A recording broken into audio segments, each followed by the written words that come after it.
Wisconsin home sales and median prices are up, but affordability may decline in the new year. We've got the details. Keep it right here. Your real estate news starts now.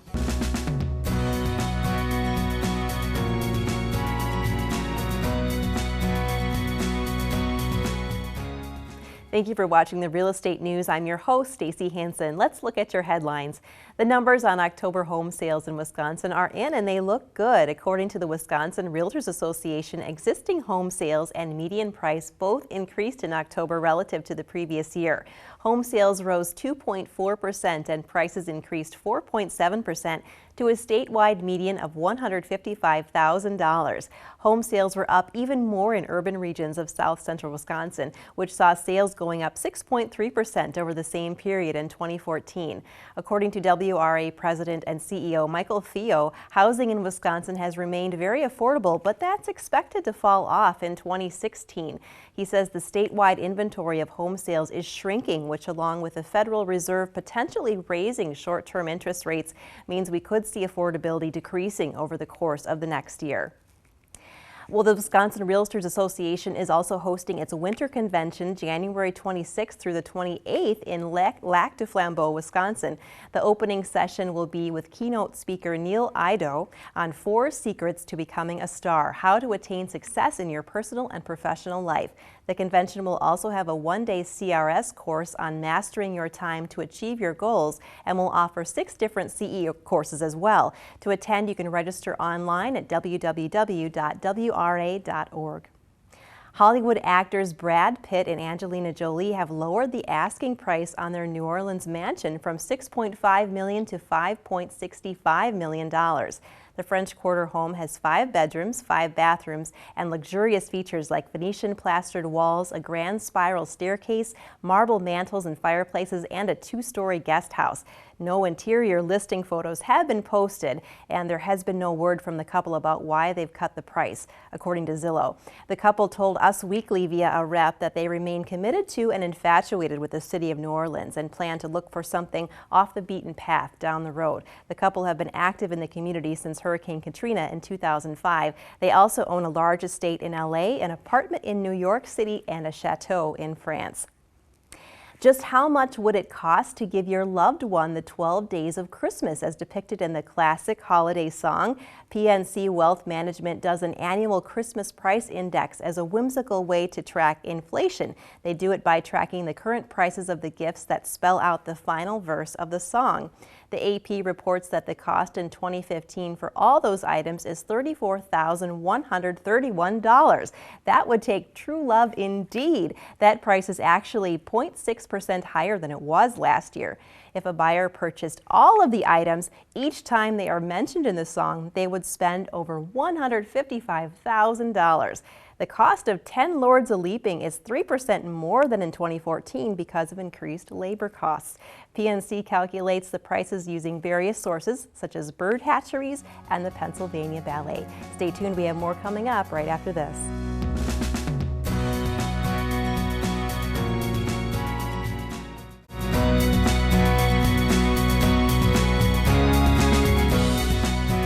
And welcome back. My next guest is Kirsten Goggin from Century 21. Welcome. Always a pleasure to have you here, Kirsten. Thank you much, Stacy.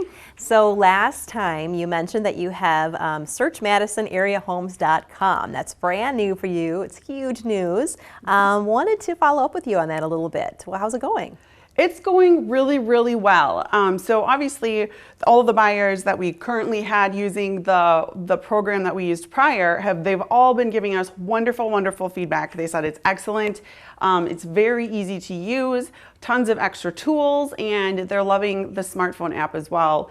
And you know, they're able to do, like, once you save something to your notebook, there's like a built-in pros and cons list. So they're really impressed by it. They're loving it, and we've got a lot of people self-enrolling and getting in on the home search. So it's all very, very good. Very happy that we made the change and that we can now offer this to all of our buyers. That's great news. Now, the pros and cons list, is that something that the the user just themselves, after they look at a house, kind of writes down, this is what I like, this is what I didn't? Well, actually, right from within the program, or in the search itself, once you save something as a favorite, it goes into what they call your notebook. So there's an area there where you can make notes about the property, just like you're kind of saying, like, you know, I liked the open floor plan, or, you know, big yard, or whatever you're looking for that you like or don't like. But you can make notes, but then there's also like a pros and cons list where it's kind of just built in, and you can say pros, cons. And the really cool thing too is that you can invite people to participate in your notebook. So your spouse, your friends, parents, family, whoever you want, you can send them an invite and they can join in on your home search, view your lists, your notes, and actually add to them and make their own comments as well. So it's really great that you can bring everybody together, and it's kind of the search before your search, and then you go to the house. Sometimes you have to see it. The pictures can be deceiving, but it's a good place to start. So if you invite people, can they see then photos of the house, video tours? Yeah, they see the entire, they can see all of your favorites. I believe they can even like do their own little search if they want, but they can see all of your favorites for sure.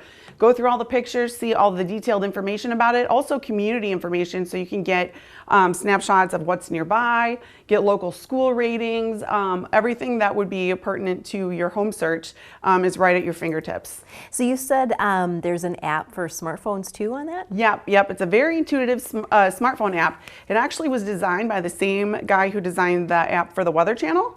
So it's really sophisticated. It's got, you know, millions of listings, actually nationwide, but obviously I can only help you if it's in Dane County. But there's a draw. You can actually draw on a map the area that you're interested in, and everything for sale there will pop up. It's got simple tag-based searching options. So if you have to have like a jetted tub or a wood-burning fireplace or whatever your deal is. We all do, yeah, you never know. You just put in the tags and it's gonna narrow it right down to exactly what you're looking for, so you're not wasting time, you know, sorting through, looking through pictures or reading through all of the detailed property information at the bottom. So and it will give you push notifications with brand new listings when they hit the market, and market updates as well. So you can kind of get a feeling for when the market's heating up. No matter what, you should probably get in there as soon as possible to go view it, because you never know. Something that's been sitting on the market could be gone tomorrow. But the market updates just kind of keep you on top of what's going on, and that's going to affect your negotiating style with your agent. So it's important to kind of just have a gauge on that. This sounds amazing. I mean, it really sounds like a one-stop shop. You've got everything in one app. Yes, we're very, very happy that we did this. So, and I'm so thrilled, because all that really matters is what do our buyers think of it? Was it a smart move to invest in, to offer this? And the answer is an overwhelming yes. Yeah, it sounds like absolutely yes. Well, thanks so much for stopping by again, Kirsten. Always a pleasure. Thanks so much. Stay tuned.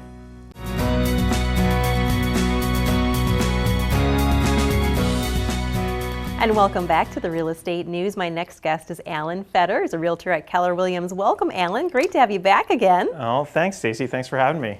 So this time of year, it's Christmas time. People are busy, but you're out there saying that people can still be out there buying and selling. What do people need to be thinking about this time of year? Yeah, that is a great question. And, a lot of times people this time of year, because they're busy with the holidays or whatnot, they're thinking ahead to the spring and thinking, yeah, we're going to list our house in the spring, or we're going to buy a house in the spring. And contrary to that belief, actually this time of year is a great time to be looking for, if you're a buyer, you actually can leverage that a little bit, and there's not as much competition.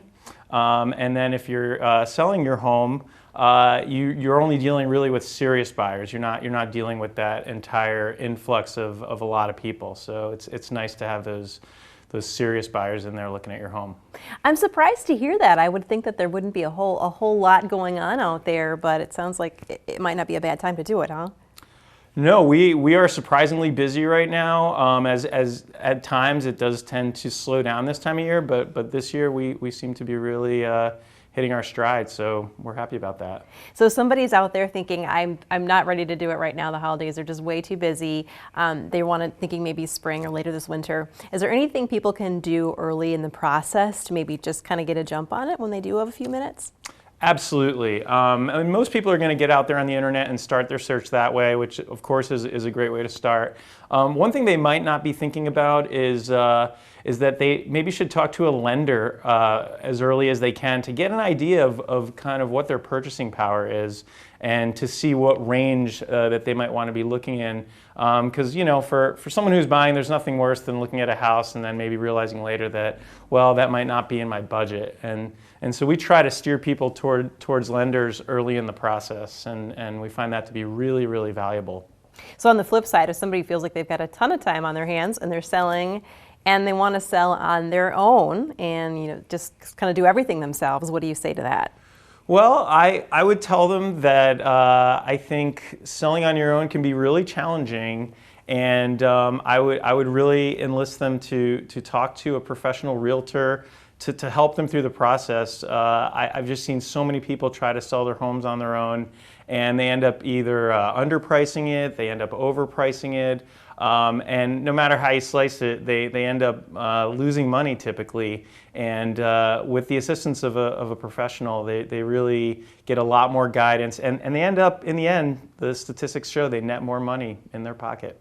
I think you might have sold a lot of people there thinking that they might be underselling themselves just a little bit and losing some money, so Yeah. That's a good point. Well, Yeah. Thanks so much. It was great to see you again, Alan. Great to see you, Stacy. Thank you. Stick around, we have more coming up.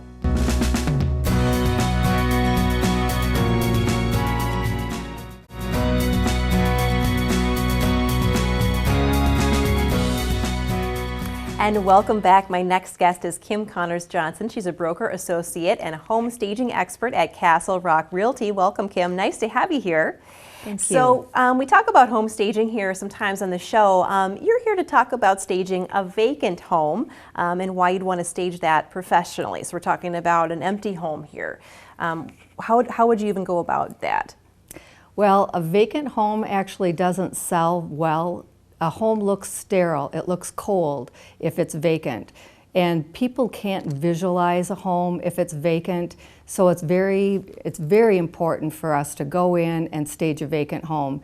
People can't imagine where their furniture goes, if a room's too big, too small. They might not like where their couch is, but they can visualize where it is if there's one in there. So it's very important for us to do that. Also, you might have a stain on your carpet, or there might be wear patterns. There might be a mark on the wall. Every stain, every imperfection on the home will show if a property is vacant. So it's extremely important if a home is vacant for us to stage it. When you're staging them, do you go through and kind of fix some of those imperfections or just more cover them? How does that work? A lot of things you try to do, yes. So how much does it help? How much difference do you see between homes that have had it done and have not? If a home is staged, you'll see a difference of it selling by 43%. It'll sell faster and it'll bring more money. So what about homes that aren't vacant versus homes that are? I mean, do all homes need to be staged, or do you draw the line anywhere? Now, all houses or condos can benefit from staging. Whether or not you live in a house or, we decorate our homes for our own personal tastes. And it's important for us to depersonalize the homes, to declutter them. We decorate our homes to our own personal taste, but when you go home, you might have your computer sitting there, your mail sitting there, your dishes might be in the sink. That's not how you want to present it to a buyer. So it's very important for all properties to be staged, and everyone can benefit from that. So we mentioned kind of the dishes in the sink and things. What advice do you give people who are still living in the home then, because they're kind of balancing between having it be a show home and actually living there? Yeah, that's very difficult sometimes, especially if you have small children, because there's a lot of things that go along with that. It's very important to declutter. When you're living in a home, you're going to be packing up and moving anyway, so you might as well start. Anything that you're not using, if you have to rent a storage facility, pack up and start moving. It's a good time to do it. Well, those are great tips for us. Thanks for stopping by today, Kim. It was nice to have you. Thank you. Stay tuned.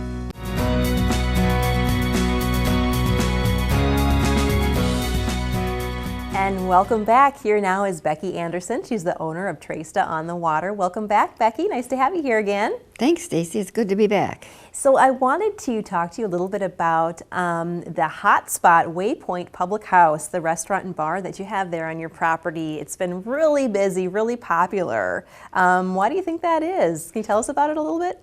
Well, the food is outstanding. It's a pub-style food, and it also has a huge, huge bar with craft brewed beers, and their wine is exceptional also and quite reasonable.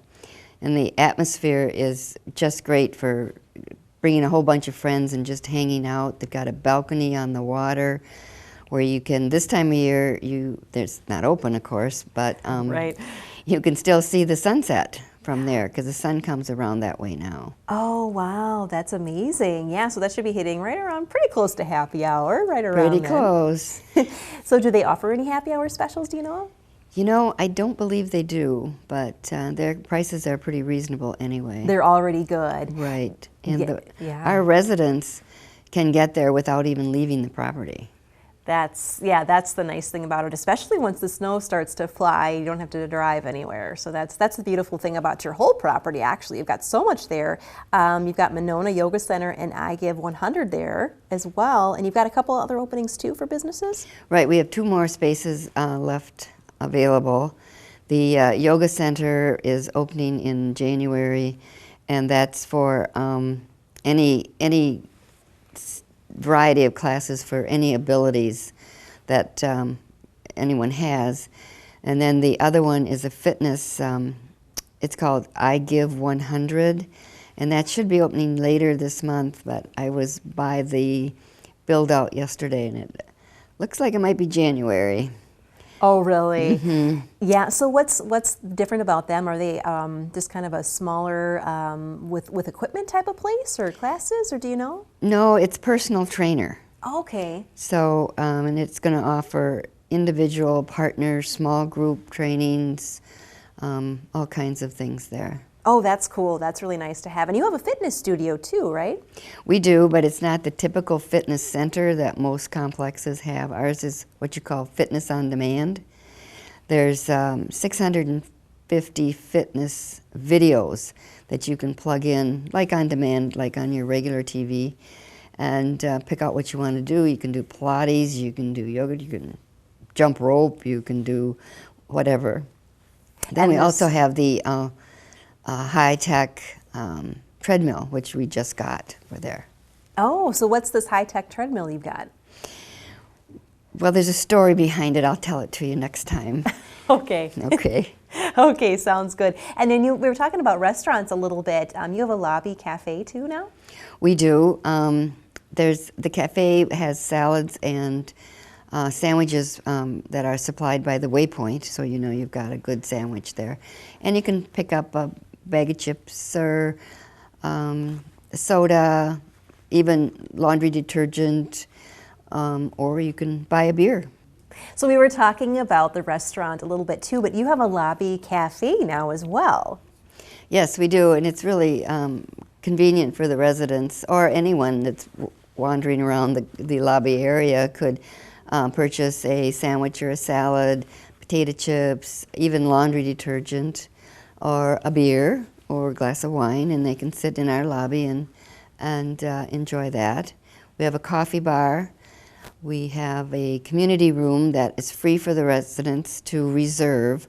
We do the public can also use it for a small fee. And now, do you have some of the Waypoint Public House food there in your lobby cafe? Can people kind of get a sneak bite of it there? Yes, we do. We have salads and sandwiches that they can grab on their way out for work or just take back to their room. We have one resident that comes and he buys lunch and then he comes back and buys dinner. Perfect. It couldn't be more convenient there at Tresta on the Water. Well, so nice to have you here again, Becky. Thanks, Stacy. And you stay tuned.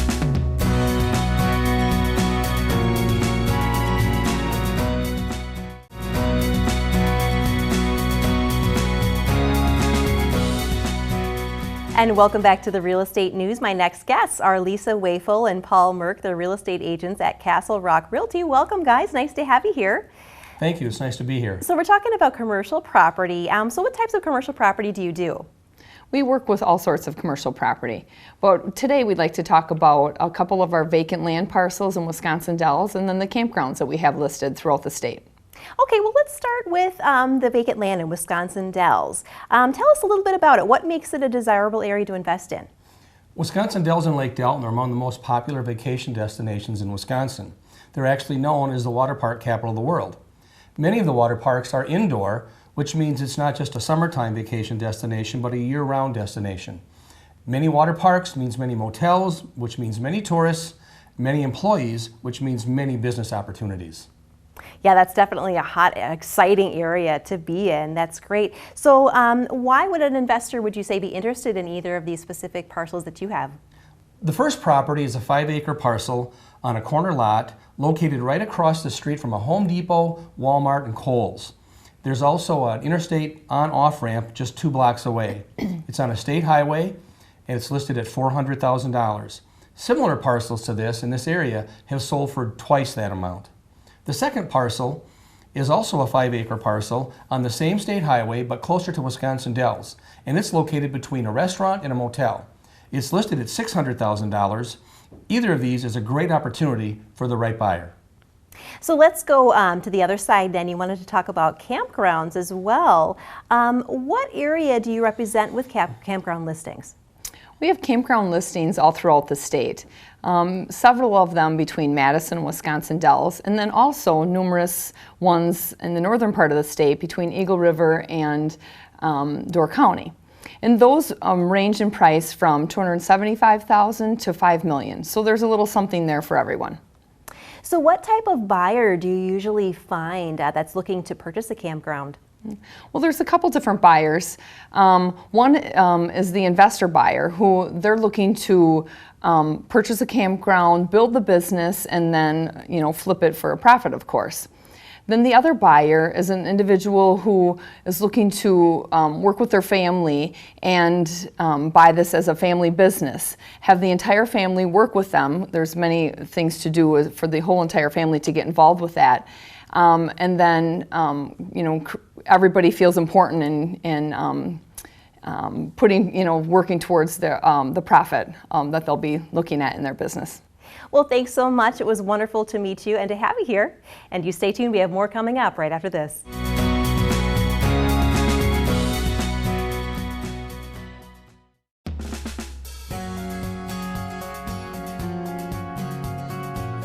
For all of us here, I want to thank our guests for their time today and also thank you for tuning in to your real estate news. I'm Stacy Hansen. We'll see you next time.